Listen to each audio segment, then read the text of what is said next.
Hey everybody, welcome to a mini shop tour of my cave. We're going to cover a whole bunch of areas. Most specifically, we're going to start with the newest area, which is the metalworking zone. I had some new shop assistants earlier this year, and they did a fantastic job at building a new platform and having some tables plasma cut for me so that I could actually work on metal without setting unintentional stuff on fire. Let's just put it that way.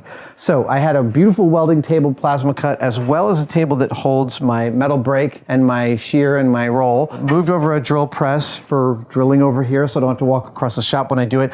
Put my compressor inside a soundproof booth, which I can't tell you how much that improves the quality of life in this place. It's not soundproof, but it reduces this thing that used to go to, which I think you'll agree, that's much better. I brought out my TIG welder out of storage. I say my TIG welder, it's not mine yet. It is mine, I mean, I own it, but I don't know how to use it yet. A friend of mine is gonna teach me how to use the TIG welder, and then I'll be, I don't know, making bicycle frames or something.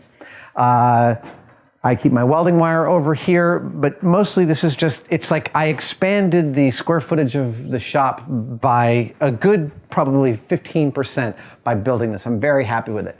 Now behind you, over here, is another place we haven't shown you really, is my office. So this is where I actually do laser cutting and computer CAD drawing. I've got a couple of machines purpose set up for doing that. And well, I've got a box on it right now because that just arrived. But this is my beautiful Trotec laser. It's really well powered and a beautiful machine. I love this. And I've been slowly adding more laser cutting to my prop building here. And it's fantastic to have it within this shop. But above me is another brand new area. You could zoom into the ceiling and then we could just appear up there. What do you think? This is the costume loft. It looks cramped because it is cramped, but this is where I keep all of my completed costumes. I implemented this system about a year ago, and it really, really changed my life, because when you put together costumes like this, like let's say you put together the Joker heist, which is one of my favorites, it involves a lot of different parts and pieces, and they scatter all over the shop really easily. So I keep them in these clear vinyl front wardrobe bags that are really robust, and then I label them from the side. It makes it really easy to find stuff.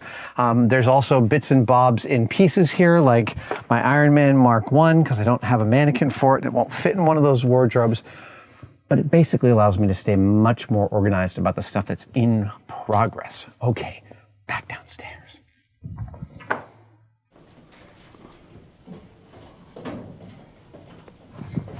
All right, over this way. Now, these are my display cabinets.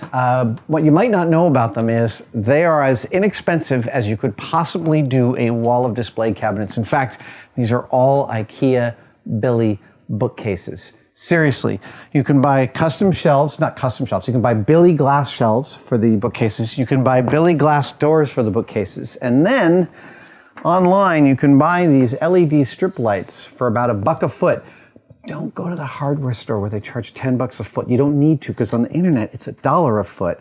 And you can power these with 12-volt power supplies like I did. Oh, and I put some foam board against the background so I can both pin things there, but also the white shows up my props better. It is, bar none, the least expensive way to display things behind a glass shelf. And I'm in love with this.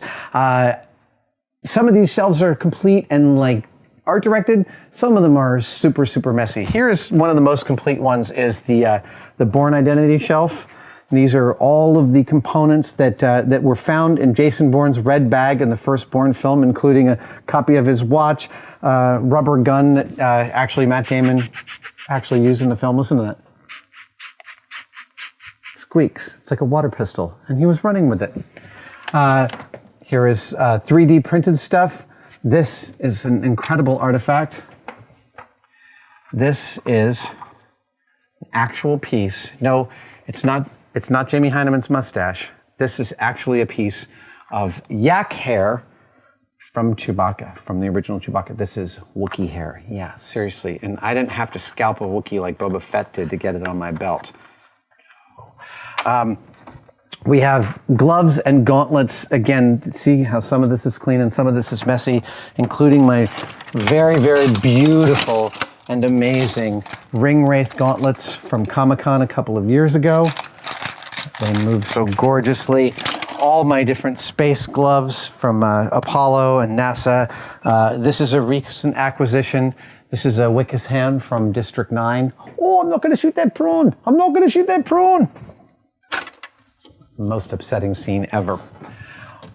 This is one of my favorite possessions, something I bought early in my Mythbusters tenure. It's an ejection seat from an A7 Corsair Royal Air Force plane, and it's actually complete.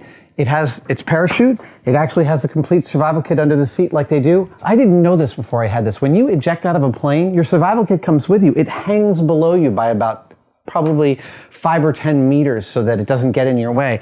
And do you want to know how ejection seats leave the plane? There's a rocket that goes here. Check that out.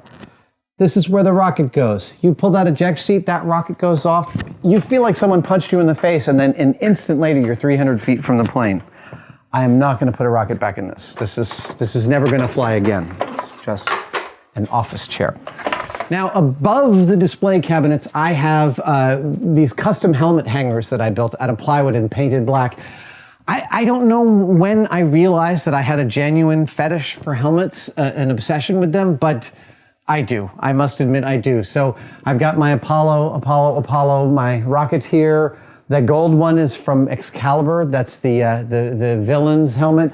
I've got this beautiful polar bear, alien, stormtrooper. It's changing all the time. Again, just like some of the shelves aren't complete, also these helmet arrangements aren't totally complete. It's a work in progress. It's sort of like sometimes I come in to work on props, sometimes I come in to work on infrastructure. And speaking of infrastructure, there's a place in the shop that we've never gone on video, and it's right above us.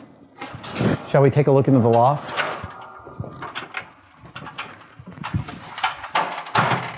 Come on. This is the loft, and you got to watch your head up here because, as you can see, it's not for the tall. But this allows me to do deep storage of a whole bunch of stuff. So to give a brief overview of what's up here, back there is the camera department. Over here is some various storage. We're still moving costume stuff over into the costume loft. There's a lot of crossover right now, but eventually the goal is to get all the costume stuff over there so we have only deep storage materials, unbuilt models, airsoft guns and paintball guns and stuff, RC things. Over here on the top shelf is model kits that I have yet to complete. That is lots of long-term projects here. When I find model kits that are hard to obtain, like this beautiful, beautiful Kane robot from RoboCop 2, well, I get it with the plan to make it, but never know when I'm going to find the time. So it goes up here, and the goal is to have everything so that there's nothing behind anything. That I can come up here and find everything because it's not being hidden by anything else. Let's see, over here I've got things like leather storage, some beautiful kangaroo hides for whip making. I've got some aerosol smoke. Oh, wow. That's just smoke. It's genuine. I know it looks like smoke. It's because it is. It's what it's made for. Back over here, there's something strange that happens when you have some fame, which is that you get, swag like t-shirts and hats, and then you want to send it to people when they send you autograph cards and stuff like that. So I've got Jamie and Adam bobbleheads in deep storage over here, but I also have, we talk about my many obsessions. One of them is for cases themselves. I love cases. So these are all my old laptop cases, some of my old toolboxes, old Pelican cases I picked up on Craigslist and eBay. It's a cornucopia. Plus, a lot of my artwork wrapped up here. And lastly, some deep storage of tools. This right here is a planishing hammer. It is part of my long-term plan to someday make myself a suit of armor. So I've got an English wheel and a planishing hammer here towards that end. I don't think it's going to happen this year, but it might just happen next. So that is the loft, my deep storage that allows me to keep the downstairs relatively clean. Let's go back downstairs.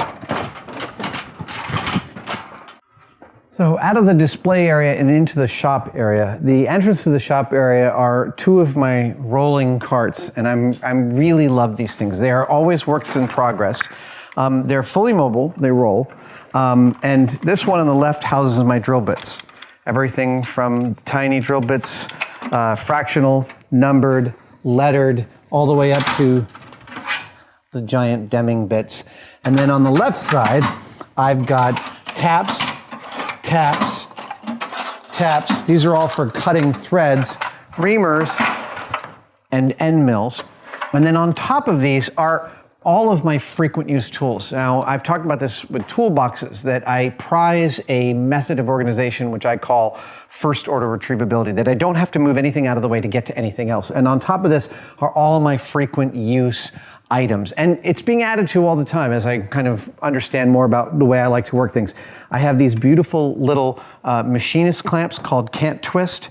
These are some of my favorite clamps in the world. They allow you tremendous amounts of freedom at holding work to each other and to your work surfaces. I've got transfer punches. I've got short taps, long taps.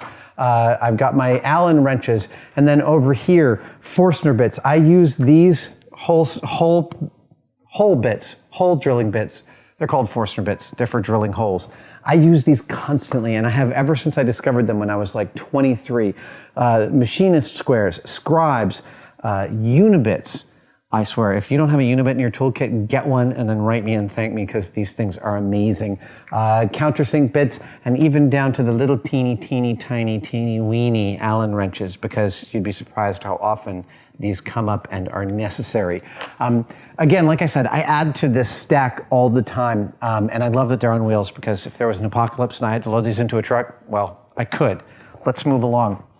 I've got my cordless tool area over here with the chargers, oils, greases, lubricants, sanding. This whole shelf is for sanding and polishing, grinding, my beautiful variable speed drill press, and then two of the most important tools in the shop.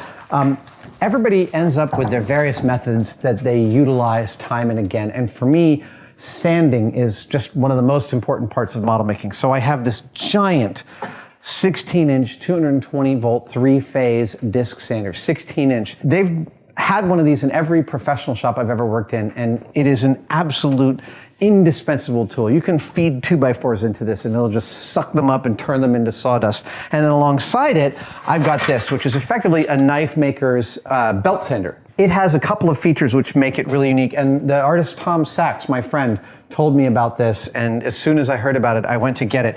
One is that it actually can go from straight upright to horizontal, so you get all these positions in between. Two is that along the top of this, you have 1, 2, 3, 4, 5 different radii that you can sand in. And that gives you a lot of freedom for being able to sand the insides of things. Plus, it's incredibly easy to change out the blades. You simply pull the belt off and replace it with another one up here, coarse, fine. The switch out makes it really, really fast and efficient to work. Next to it is my big metal bandsaw. That doesn't get used a lot, but it's a critical tool for cutting large pieces of thick steel. And for the finer work is this bandsaw, which is maybe one of my oldest power tools here. I traded a stuffed iguana and a gold watch to a crazy Russian named Sasha for this bandsaw back in 1991, and I have never regretted the trade. I love this thing. It's ancient. I've rebuilt it a couple of times. It works like a clock. It's really noisy.